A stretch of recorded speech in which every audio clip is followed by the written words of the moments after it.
Once upon a time there lived a poor man and a woman who had no children, and their only wish was to have a child. One evening, as they were sitting on the porch, they saw a falling star, and the woman said, "Let's wish for a baby, no matter how small it would be."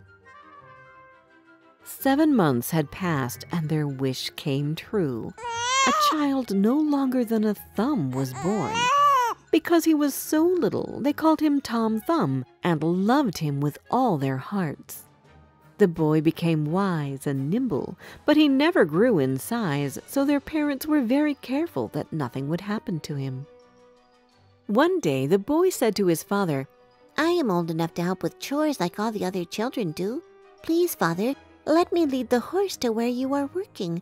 I may not be big enough to lead it by the reins, but I can sit in the horse's ear and give it directions." His father agreed because he knew that his son was a clever boy and that he would manage to do the job. Tom Thumb sat in the horse's ear and kindly directed the horse, but as they were going through the woods, they met 2 strangers. The men wondered where the directions came from and went around the horse several times before they noticed the little boy sitting comfortably in the horse's ear. "Good Lord!" the strangers exclaimed, for they had never seen such a little boy before. "Where are your parents?" they asked the boy, and Tom Thumb pointed at his father, who was walking behind. "Good day! We have great news for you, mister. We will give you as much money as you want if you will agree to sell us your boy. He will travel with us on exhibitions, and we will make a fortune out of him, for never has anyone seen such a small boy." "My boy is not some jester, and he is not for sale," replied the man angrily.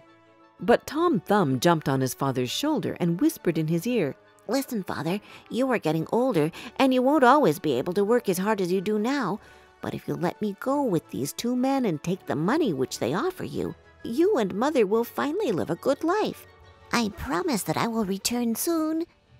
The man would always listen to what his boy had to say, as he was a wise boy, and decided to let him go.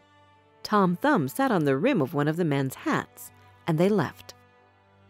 When the men stopped for a while to have lunch, Tom Thumb slipped out of the hat and slipped into a mouse hole.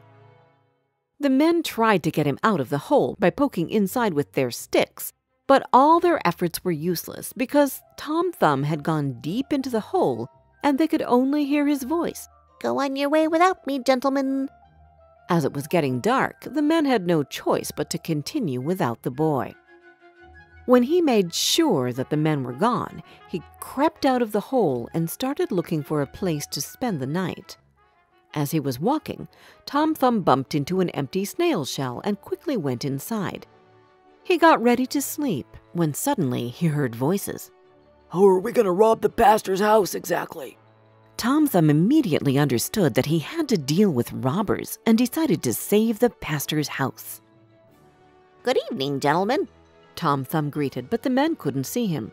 "Here, follow my voice and you will find me." He guided the robbers. "I can help you with the robbery because I am so little and I can go wherever I want." At first, the men didn't believe their eyes, but the boy paid no attention to their state of shock. "I will go into the house and I will hand out things if you will only take me with you." He finally convinced them, and they went to the pastor's house. The minute he found himself inside the house, Tom Thumb started making a whole lot of noises. "Keep it quiet!" The robbers hushed at him, but he pretended not to understand them. "What do you want? Do you want everything?" he yelled, thus making the robbery so obvious that he woke up one of the maids. She scared off the robbers but didn't see Tom Thumb, so he finally got a good night's sleep in the hay. In the morning, Tom Thumb was awakened by a cow, which was calmly eating the hay that he was sleeping in. Before he could run away, the boy found himself in the cow's stomach. "Help! Help me! I am stuck inside the cow!" Tom Thumb started yelling, hoping that someone would hear him. It happened that the pastor was passing by, and when he heard the voice coming out of the cow's stomach, he thought that some evil spirit had enslaved the animal, and he killed the poor cow that same day. The cow's stomach was thrown into a pile of trash with Tom Thumb inside it, so he had to find his way out of the smelly pile. He was almost out when a hungry wolf came towards it and gulped the whole stomach. "Oh, heavens!" cried Tom Thumb, but he didn't lose hope. On the contrary, he decided to make the wolf bring him home. "I know a house not far from here, which is full of bacon and ham and all delicacies," spoke he from inside the wolf's belly. The wolf, interested in the idea, followed Tom Thumb's directions, and soon they arrived. The boy guided the wolf to the kitchen where the beast started tearing a piece of ham. Tom Thumb's father heard the noise coming from the kitchen and took his axe. He told his wife, "I will chop him into small pieces with it." But right before he did that, the man heard a voice from inside the wolf. "Father, I am in the wolf's stomach, so be careful not to kill me." His father killed the wolf and then cut him open to get Tom Thumb out of it. "My dearest boy, I promise never to sell you again, not for all the riches in the world." They gave him food, drink, and new clothes, and lived happily ever after together.